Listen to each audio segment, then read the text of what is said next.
국방인사이트 시간입니다. 지난 9일 열린 남북 고위급 회담에서 남북 군사회담을 열기로 합의했습니다. 관련 내용 자세히 살펴보겠습니다. 국방부를 출입하는 손시은 기자 나와 있습니다. 안녕하십니까? 네, 그동안 많은 보도가 있었지만 2년 만에 이뤄진 만남, 어떤 성과가 있었나요?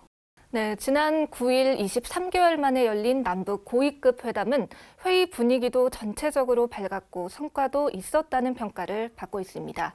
회의가 끝날 무렵 잠시 비핵화 문제를 놓고 북한 측이 불만을 드러내며 언성이 높아지기도 했지만 이에 대한 우리 역시 입장을 분명히 했습니다. 쉽게 해결할 수 있는 과제가 아니기 때문에 앞으로 이 문제를 놓고 난항이 예상되지만 여러 성과들도 있었습니다. 10시간의 회담 후 3개 항의 합의 사항을 담은 공동 보도문을 간략히 살펴보면요.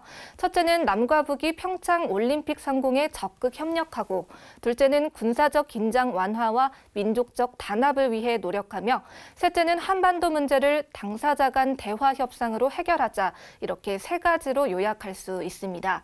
이러한 큰 틀에서의 합의를 바탕으로 첫째 북측은 평창 올림픽과 패럴림픽의 고위급 대표단과 민족 올림픽위원회 대표단, 선수단, 응원단, 예술단, 참관단과 태권도 시범단, 기자단을 파견하기로 했습니다.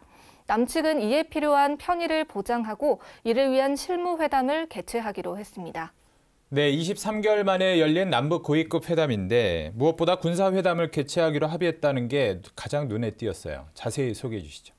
네, 먼저 공동 보도문에 적힌 내용을 보면요. 군사 당국 회담에서 남과 북은 군사적 긴장 상태를 완화하고 한반도의 평화적 환경을 마련하며 민족적 화해와 단합을 도모하기 위해서 공동으로 노력하기로 했다. 또 남과 북은 현 군사적 긴장 상태를 해소해 나가야 하는데 견해를 같이 하고 이를 해결하기 위해서 군사 당국 회담을 개최하기로 합의했다는 내용입니다. 그래서 남과 북은 다양한 분야에서 접촉과 왕래, 교류와 협력을 활성화해서 민족적인 화해와 단합을 도모하기로 했습니다.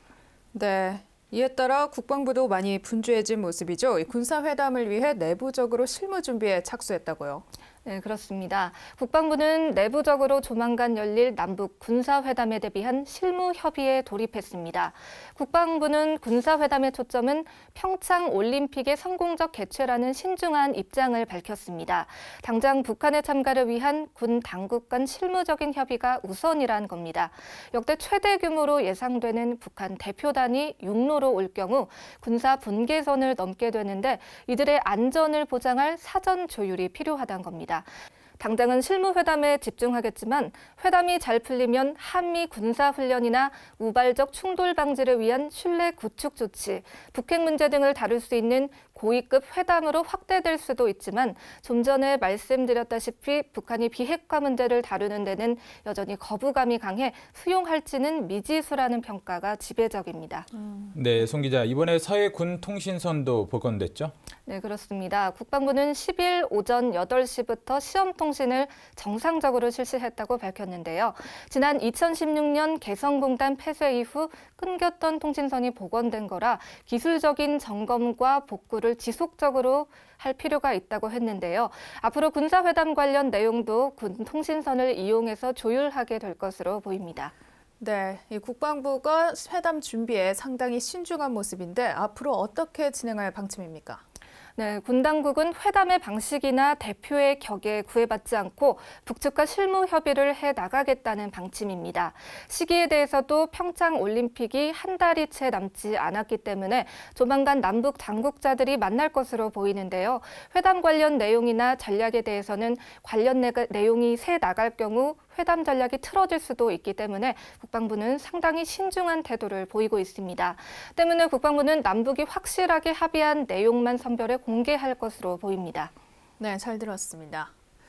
지금까지 국방인사이트 손시은 기자와 함께했습니다. 수고했습니다.